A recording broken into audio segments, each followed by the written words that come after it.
할렐루야. 주 예수의 은혜가 충만하시길 바랍니다. 성령님의 함께 하심 속에서 말씀에 대한 이해가 분명해져서 그 말씀으로 인하여 심령이 공명당하여 깨달음, 감동, 결단, 변화의 은혜가 있기를 간절히 바랍니다. 자, 오늘 이제 다룰 주제는 이제 권세입니다. 권세. 우리 기독교에서 가장 헷갈리는 주제가 권세이고, 또한 이 본문을 잘 이해하지 못했기 때문에 이제 이 말씀을 가지고 권력이 꽤 위치해 있는 사람들이 이 말씀을 가지고 이제 자신들의 권력을 더 이제 강화시킨 데 쓰기도 해요. 그러나 오늘 말씀을 통해서 분명히 알아서 여러분의 삶에 복된 신앙이 행진되길 바랍니다.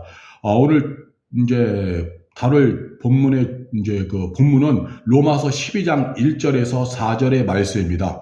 로마서 13장 1절에서 4절의 말씀입니다. 각 사람은 위에 있는 권세에게 복종하라. 권세는 하나님으로부터 나지 않음이 없나니 모든 권세는 다 하나님께서 정하신 바라. 그러므로 권세를 거스리는 자는 하나님의 명을 거스림이니 거스리는 자들은 심판을 자취하리라. 다스리는 자들은 선한 일에 대하여 두려움이 되지 않고 악한 일에 대하여 되나니 내가 권세를 두려워하지 아니하려느냐. 선을 행하라. 그리하면 그에게 칭찬을 받으리라. 그는 하나님의 사역자가 되어 내게 선을 베푸는 자니라. 그러나 내가 악을 행하거든 두려워하라. 그가 공연히 칼을 가지지 아니하였으니 곧 하나님의 사역자가 되어 악을 행하는 자에게 진노하심을 따라 보응하는 자니라. 아멘. 본문은 이제 그 로마서의 문맥상 조세 세금과 연결되어 있지만 오늘 본문에서는 이제 권세를 중심으로 해서 이야기를 풀어나가려고 합니다. 권세에 대해서 살펴보려고 합니다. 로마서 12장 1절에서 4절을 통하여 권세에 관한 주제를 이제 살펴보려고 합니다. 1절은 권세에 대한 명확한 정의를 하고 있습니다. 1절의 권세. 그 권세라고 하는 것은 이제 그 원어의 의미가 힘, 능력, 권위입니다. 원어의 의미가 힘, 능력, 권위. 그러니까 이 권세가 하나님께로부터 온 것이기 때문에 복종하라는 거죠. 권세의 의미는 힘, 능력, 권위. 그렇잖아요. 권세는 힘이 있고 능력이 권위가 있잖아요. 그래서 오늘 성경에서 이러한 권세가 하나님께로부터 온 것이기에 복종하라, 순종하라 1절에서 말하는 거예요.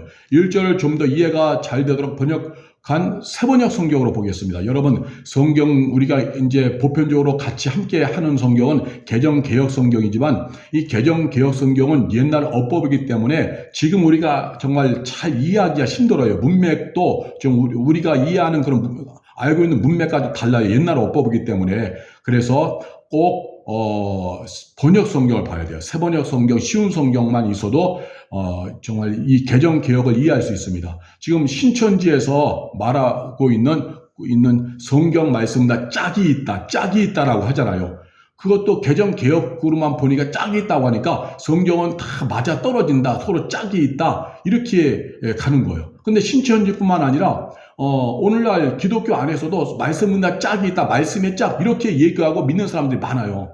왜냐? 개정 개혁만 보니까. 그러나 쉬운 성경이라든가 새번역을 보면은 말씀의 짝을 말하는 것이 아니라 하나님 심판할 때에 암수가 짐승들이 다 몰려든다. 그러니까 암수 짝을 말하는 거예요. 암수 짝. 그래서 모든 짐승들이 암수 짝이 돼가지고 그것들이 몰려들어서 그만큼 이제 숲이 우거진 그러한 곳이 황량해진다라고 하는 것이죠. 그런 의미 이제 하나님의 진노를 언급한 겁니다. 그것도 나중에 또 다루도록 하겠습니다. 어쨌든 개정 개혁 성경만 가지고는 힘드니까 꼭 새번역을 같이 보라. 그럼 이해가 빠르다는 거죠. 자, 1절을 그러면 새번역 성경으로 보겠습니다. 사람은 누구나 위에 있는 권세에 복종해야 합니다. 모든 권세는 하나님께로부터 온 것이며 이미 있는 권세들도 하나님께서 세워주신 것입니다. 우리를 지배하는 힘 권위가 하나님께로부터 왔기 때문에 또한 이미 세워져 있는 힘 권위도 하나님이 세우셨기 때문에 복종해야 한다는 거예요. 이렇게 1절은 시작하고 있습니다. 그런데 1절에 중요한 키포인트가 있습니다. 이것을 놓치면 다 놓치는 거예요. 그것은 권세가 누구로부터 왔느냐? 하나님께로부터 왔다는 것이고 그래서 그 권세에 순종하라는 거예요. 왜 이것이 중요하냐면요. 권세와 권세를 집행하는 사람과는 구분되는 거예요. 그러니까 하나님께로부터 권세가 왔기 때문에 우리는 그 하나님께로부터 권세가 왔기 때문에 권세에 순종하는 것이지 권세를 집행하는 사람과는 에게 순종하는 것이 아니라는 거죠. 권세예요, 권세. 그래서 권세와 권세를 집행하는 사람과 구분을 시켜야 하지만 돼요. 이게 굉장히 이게 구분이 안 되니까 아무나 권력자고 뭐 하면 다 순종해야 된다 이렇게 가는 거예요. 오늘 본문을 잘못 해석해서. 자, 그럼 권세를 그럼 집행하는 사람이 누구냐? 3절을 보겠습니다. 3절. 자, 3절 말씀에 보면은 3절 말씀에 보면은 다스리는 자들은 선한 일에 대하여 두려움이 되지 않고 악한 일에 대하여 두려움이 되나니 내가 권세를 두려워하지 아니하려느냐 선을 행하라 그리하면 그에게 칭찬을 받으리라. 3절에 보면은 다스리는 자들 나와 있죠. 다스리는 자. 이게 바로 권세를 행하는 그런 사람을 말해요. 권세를 행하는 사람. 그래서 한마디로 통치자죠. 3절에 다스리는 자. 권세를 집행하는 사람. 그 통치자는 이제 국가, 단체, 직장, 교회, 혹은 크고 작은 모임의 작은 리더들 다 이것이 다스리는 자, 통치자를 말하는 거죠. 4절에서 다스리는 자에 대해서 좀 더 구체적으로 설명하고 있습니다. 자, 4절 말씀에 보면 그는 즉 다스리는 자는 하나님의 사역자가 되어 내게 선을 베푸는 자니라. 그러나 내가 악을 행하거든 두려워하라. 그가 공연히 칼을 가지지 아니하였으니 곧 하나님의 사역자가 되어 악을 행하는 자에게 진노하심을 따라 보응하는 자니라. 그래서 다스리는 자를 4절에서는 하나님의 사역자라고도 하고 또는 하나님의 사역자라고 표현을 하고 있죠. 그래서 하나님의 사역자, 즉 권세를 행하는 사람으로 명확히 설명하고 있습니다. 다스리는 자를 4절에서는 권세를 행하는 사람 또는 하나님의 사역자는 다른 말로 하면 하나님의 일꾼이 되어지는 거죠. 그래서 그가 하는 일은 하나님 주시는 권세를 가지고 나쁜 일을 하는 자에게는 하나님의 진노를 집행하는 사람, 재판을 해서 징계를 하는 사람이라는 것입니다. 권세를 가지고. 그래서 질서를 바로잡고 불의와 불법에 대해서 진노를 집행하는 사람이 결국은 권세를 부여받은 다스리는 자, 다스리는 자를 4절에서는 이제는 하나님의 일꾼이라고 말하고 있는 것입니다. 그런데 다스리는 통치자는 하나님이 주신 권세를 위임받아서 일정 기간 하나님의 일꾼으로 사는 것입니다. 하나님이 부여하신 권세, 즉 힘능력 권위로 나쁜 일을 하는 자에게는 하나님의 진노를 집행하며 하나님의 정의를 이루는 거예요. 자기에게 부여된 그 기간 동안. 그런데 이제 문제가 있을 수가 있습니다. 문제가 있을 수가 있어요. 즉 권세와 권세를 집행하는 사람은 바로 다르죠. 권세와 권세를 이제는 집행하는 사람, 즉 다스리는 사람은 다른 거예요. 권세를 가지고 다스리는 사람, 권세를 위임받아서 집행하는 사람, 권세를 위임받아서 행사하는 사람과 하나님이 주시는 권세와는 구분하라 그랬죠. 그래서 여기서 문제가 있을 수 있다는 것입니다. 그 문제는 권세가 하나님이 주신 것이기에 완전하죠. 하나님께로부터 온 것이기 때문에 순종해야 되죠. 복종해야 되죠. 그런데 권세를 집행하는 사람은 우리와 별다를 바 없는 타락한 인간이라는 거예요. 여기서 이걸 정확히 구분해야지만 우리가 본문을 정확히 해석할 수가 있습니다. 권세와는 완전한 거지만 권세를 집행하는 사람은 우리와 별다를 바 없는 타락한 인간이라는 거죠. 타락하고 불완전한 인간이 하나님이 위임하신 권세, 신능력, 권위를 이용하여서 돈, 명예, 권력에 집착할 가능성이 많습니다. 부정, 불의, 불법을 저지를 수가 있습니다. 본인의 지은 죄를 권력으로 무마시키고 덮어버릴 수가 있다는 거예요. 있다는 것입니다. 정말 권세를 행사하는 사람은요, 우리와 다른 인격이 있는 게 아니라 똑같아요. 그래서 보면 간혹가다 술에 취해서 음주운전하는 사람 중에서도 공무원이 나올 수가 있는 것이고, 또 잘못된 그런 부동산 투기라든가 또한 잘못된 어떤 그 일을 행하는 사람의 정치권이 또 많이 있잖아요. 또 회사에 또한에서 큰일을 하는 사람들도 법을 어기면서까지 돈을 벌려고 하는 그런 부정과 불법 저지른 경우도 심심치 않게 뉴스에 나오고 있잖아요. 그래서 정치, 경제, 공무원, 직장, 학교, 종교 단체의 조직으로 들어가서 그 권세를 다스리는 자가 되면은 또 권세가 또 많이 늘어나요. 승진도 하고. 그런데 중요한 것은 거기에 비례해서 또 악행을 저지르는 모습도 많다는 거죠. 왜냐하면 직원들을 못 살게 군다든가 복지를 안 해준다든가 자기의 야망만을 위해서 살아간다든가 이렇게 해서 더 악해지는 경우도 심심치 않게 보게 됩니다. 자, 그러면 이런 문제가 있을 때 어떻게 해야 됩니까? 권세는 하나님이 주신 것이기에 순종하고 복종하라고 했는데, 그러나 권세를 집행하는 사람은 우리와 똑같은 타락한 인간이고 더 많은 죄를 지을 수 있고 그 법과 권력으로 자신의 실수를 덮어버리고 많은 사람들도 힘들게 하는 경우도 수없이 많이 있거든요. 우리 주변에 많이 있어요. 그런데 그럼 이런 문제가 있을 때도 여전히 우리는 13장 로마서 13장 1절의 말씀만 가지고 각 사람은 위에 있는 권세들에게 복종하라. 권세는 하나님께로부터 나지 않으면 없나니 모든 것은 한다 하나님께서 정하신 것이라면서 그냥 무조건 복종하고 말이 안 돼도 복종해야 되고, 분명히 저 사람들이 실수하고 폭군처럼 살아감에도 불구하고 무조건 다 복종해야 되느냐? 이건 문자적으로 성경을 해석하는 것이고 잘못된 해석이 되어지는 겁니다. 무지한 해석이죠. 권세가 하나님께로 왔지만 분명히 권세와 권세를 다스리는 자는 다르다는 거죠. 3절에 다스리는 자들 혹은 4절에서 하나님의 사역자, 하나님의 일꾼, 권세를 집행하는, 권력을 집행하는 사람들과는 분명히 다른 것입니다. 그래서 무조건 복종해야 되느냐?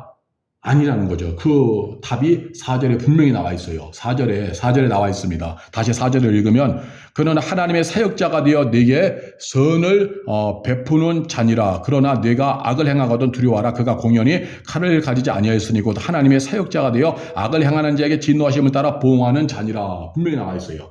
하나님께로부터 권세를 위임받은 통치자가, 즉 하나님께로부터 권세를 위임받은 하나님의 사역자가 법을 집행하는 사람이 각 사람에게 유익을 주려고 일하는 하나님의 일꾼으로 살 때에는 두려워하며 따르면 돼요. 4절에 분명히 말하잖아요.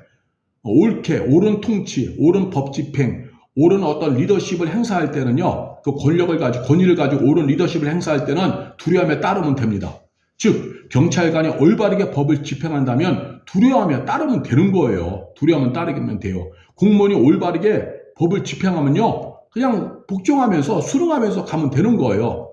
직장의 상사와 사장이 올바르게 법 안에서 직원들에게 복지와 여러 가지 것들을 제대로 해주면서 올바르게 회사를 이끌고 그렇게 직원을 생각한다면 따르면 되는 거예요. 따라서 같이 협력하면 되는 거예요. 정치가가 올바르게 정치한다면 수긍하며 따르면 되는 거예요. 교회에서도 목회자가 말씀에 순종하고 하나님 뜻대로 살아가는 목회를 한다면 순종하면 되는 거예요.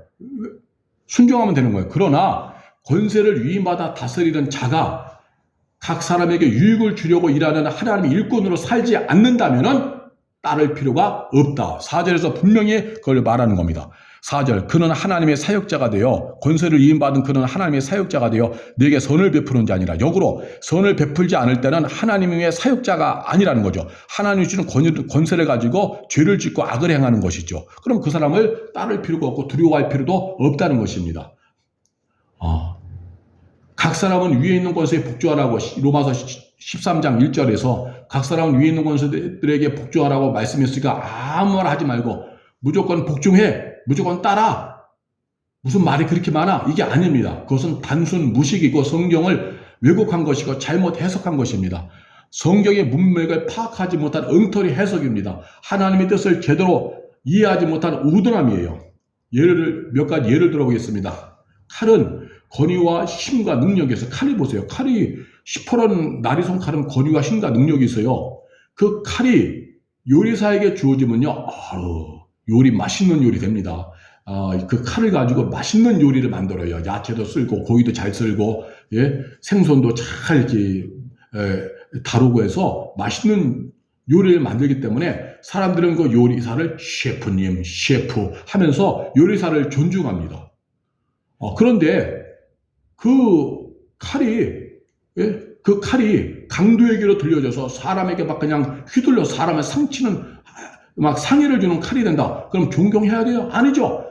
제압하거나 제압을 못하면 빨리 경찰에 신고해서 그 사람을 빨리 어떤 방식으로든 제압을 해야지만 하는 것이죠. 존중할 필요가 없는 거죠. 또 그 칼이 요리사에게 만약 그 예리하고 나리손 칼이 외과 의사에게 주어졌다고 하면요, 외과 의사는 그 칼을 가지고 사람을 살리는 일을 합니다. 사람 몸 안에 죽어가는 암덩어리들을 막 그 칼을 통하여서 꺼내서 그 사람을 살립니다. 그러면 그 칼의 권위를 가지고 칼의 힘을 잘 사용했던 외과 의사에게 모든 사람은 존경을 하고 그가 시키는 대로 약을 먹고 그가 시키는 대로 치료를 받고 복종을 하고 따라갑니다. 그러나 강도 도둑놈 살인자에게 칼이 주어졌다면 상황은 다르죠. 각 사람은 위에 있는 권세들에게 복종하라는 말씀이 강도 도둑놈 살인자 칼을 쥔 그들에게는 적용될 수가 없는 것입니다. 경찰에 신고하거나 각종 방법으로 제압해서 그 칼을 빼앗아야만 하는 것입니다. 방치하면요 다치거나 죽어요. 과거 1세기의 초대교회 성도들도 이 말씀을 알고 있었어요. 과거 1세기 이 로마서의 말씀이 기록되어질 때의 당시의 성도들도 이 말씀을 알고 있었습니다. 그들은요 로마 황제가 황제 숭배를 강조했어요. 예수 믿는 것을 거부하라. 그리고 황제만이 신이다 해서 황제를 숭배하게 하고 예수 믿는 성도들은 핍박하고 그 신앙을 파괴했어요. 그럴 때 성경을 문자적으로 해석해서 각 사람은 위에 있는 권세들에게 복종하라 말씀했으니 권세는 하나님께로부터 나지 않으며 없나니 모든 것은 다 하나님께로부터 정하신 바라. 황제의 권세도 하나님 주신 것이니 황제 말에 순종해야 돼. 그럼 어떻게 해야 돼? 우리도 그럼 신앙생활을 다 포기하고 황제의 말 듣자 이렇게 했을까요? 아니죠.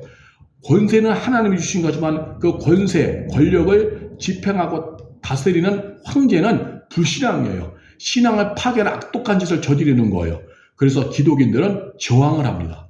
저항을 하는 거예요. 그 황제가 얼마나 악독했느냐. 기독인들을 잡아다가 가두고 고문하고 때로는 며칠씩 굶긴 사자의 먹잇감을 던지는 미치광이 이 노릇을 했죠. 그런 황제 권력에 절대로 복종하지 않았습니다. 왜요? 법을 집행하는 황제가, 권세를 집행하는 황제가 하나님 뜻대로 집행하지 않았기에, 하나님의 정의를 거부하고 거룩한 신앙을 핍박했기에 존경할 대상이 될 수가 없는 것입니다. 그래서 복종할 필요가 없었던 것이죠. 오늘날의 기독교도 들여다봅니다. 한국의 기독교는 특별히 목회자 중심의 기독교죠. 목회자가 충분히 잘못될 수 있습니다. 그래서 목회자도 영성관리 안 하고 말씀으로 들어가지 않으면요 잘못된 일을 할 수가 있어요. 목회자도 타락한 인간의 본성이 있어서 목회자로도 특별히 위대한 것이 아니라 목회자도 또 목회자의 직분을 위임받은 권세의 직분을 제대로 사용하려면 내 자신이 타락한 본성과 역행하여 믿음의 행진을 해야 되거든요. 말씀으로 채워놓고 성령의 은혜를 구하고 날마다 부족한 것들을 회개하고 예수의 벌로 죄를 씻어내면서 내가 바르게 목회자의 권위를 행사하는 길을 가야 되는 거예요. 그래야 성도들의 존경을 받고 그래야 하나님이 기뻐하는 자로 존재할 수가 있는 것입니다. 그런데 그것이 안 되면요 목회자의 권위를 가지고 이제 엉뚱한 일을 하는 거죠. 정치를 한다거나 혹은 성도들을 우미한 길로 이끌 수도 있는 거죠. 그 대표적인 것 중에 하나가 자기 아들을 세습시켜서 자신의 왕국을 건설하는 일이죠. 이것이 지난 20년, 30년간의 한국 기독교 안에서 이곳저곳에서 수없이 일어난 거예요. 큰 교회만이 아니라 중형교회, 작은 교회, 크고 작은 교회에서 수없이 일어났습니다. 크다고 하면 대형 교회들은 대부분 이런 방식으로 자신의 가문과 기업을 세웠습니다. 감리교회는 세습 방지법이 통과되었음에도 편법으로 세습을 자행합니다. 그런데도 성도들은요 로마서 13장 1절 각 사람은 위에 있는 권세들에게 복종하라 하는 이 문자적인 말씀에만 얽매여서 그냥 맹종하는 거예요. 맹종. 그 순종이 아니라 맹종입니다. 죽을 길로 가는 거예요. 맹인 인도자에 따라서 함께 구덩이에 빠지는 멸망의 길로 가는 겁니다. 하나님이 사랑하였다고 말씀했다고 해서 박수 치면서 웃으면서 동의하면서 넘어가 줍니다. 이외에도 수많은 그런 잘못된 비리와 그런 잘못된 모습들이 많죠. 목회자의 말씀을 연구하고 가르치는 책무보다 잘못된 것을 추구하는 경우도 많죠. 이러한 문제가 문제로 되지 않는 이유는 뭐냐? 말씀을 몰라서. 오늘 본문의 문맥을 제대로 몰라서 무조건 순종해야 된다. 위에 권세는 위로부터 나뉘어진 거기 때문에 순종해야 된다. 이렇게만 무식하고 무지하게 해석하니까 그냥 그 결과 추악한 죄를 방관하고 잘못된 지도자를 축해서며 함께 탈선해 가는 겁니다. 그러므로 우리는 분명히 알아야 됩니다. 우선 권세를 사용하는 통치자, 지도자, 리더가 잘하면 박수 쳐주고 협력해야 이건 당연한 거예요.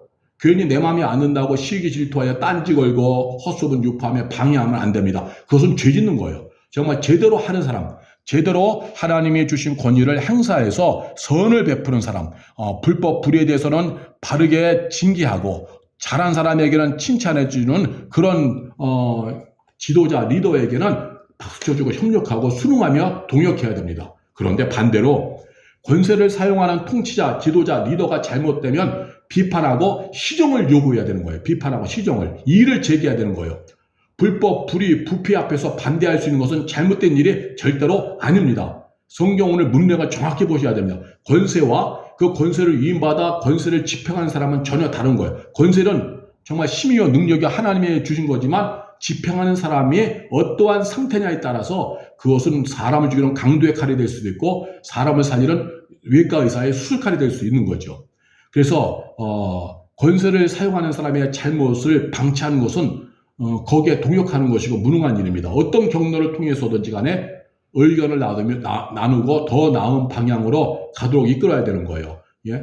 회사에서도 위에 있는 그 상사와 잘못된 일을 하고 있는데 그냥 무조건 참고 그냥 오늘 본문에서 각 사람 위에 있는 권세들이 복종하라, 성도는 착해야 된다, 사랑하라고 했다 해서 그냥 감싸주고 있는다고 하면은 그건 무지한 거죠. 무지한 거예요.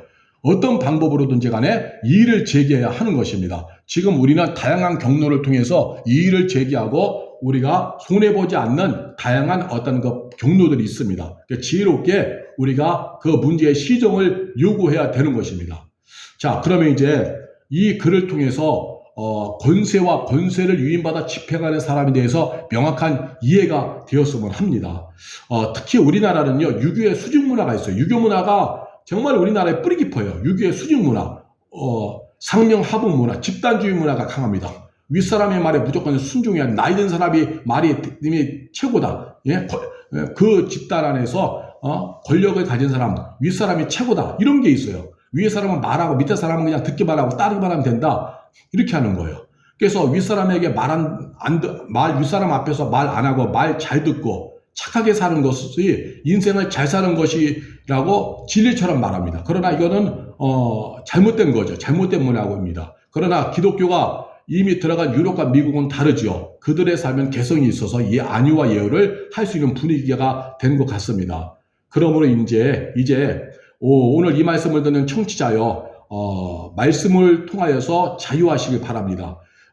뭔가 문제가 있고 뭔가 아니다 싶으면 자유롭게 자기의 의견을 내놓고 합리적인 어떤 결론을 이끌기 위하여서 정말 힘쓰시길 바랍니다. 잘못된 것에 대해서는 다양한 경로를 통해서 용기 있게 표현하는 수 있는 삶이 되길 바랍니다. 직장에서 분명히 잘못된 것임에도 불구하고, 복지가 반드시 이루어지지 않음에도 불구하고, 또 혹은 직장에서 열심히 일했는데 근무 시간 이외에 그 근무에 대해서 시간의 근무 수당이 주어지지 않음에도 불구하고, 그걸 참는다? 그건 아니라는 것이죠.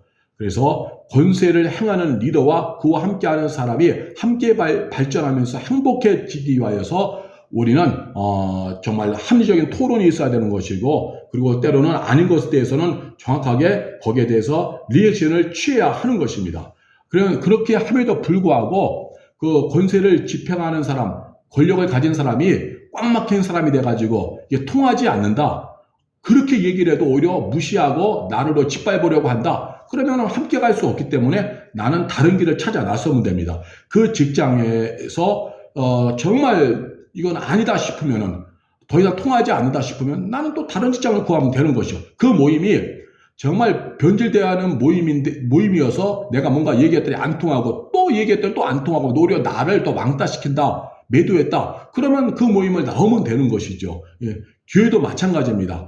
교회에서도 뭔가 잘못되고 불신앙적이고 어떤 그 말씀에 빗나간 일들이 있다고 한다면은 기도하면서 하나 성령의 지혜를 구하여서 뭔가 옳은 방향으로의 정말 방향을 틀 수 있도록 또 노력을 해야 되는 겁니다. 그렇게 해도 안 된다면은 그때는 어쩔 수 없는 거죠. 정리하고 나서야만 하는 것입니다. 이제 오늘 갈릴리의 로고스 유튜브를 찾아오셔서 오늘 로마서 13장의 말씀을 듣는 청취자여, 이제 권세와 권세를 위임받아 집행하는 사람에 대해서 명확한 이해가 되어져서 삶이 더 복되시길 바랍니다. 그래서 주 안에서 좀 자유롭고 좀 유쾌하고 좀 복된 삶을 살아가게 되기를 바랍니다. 아닌 것임에도 불구하고 묵묵히 참는 것은 성도의 삶이 아닙니다.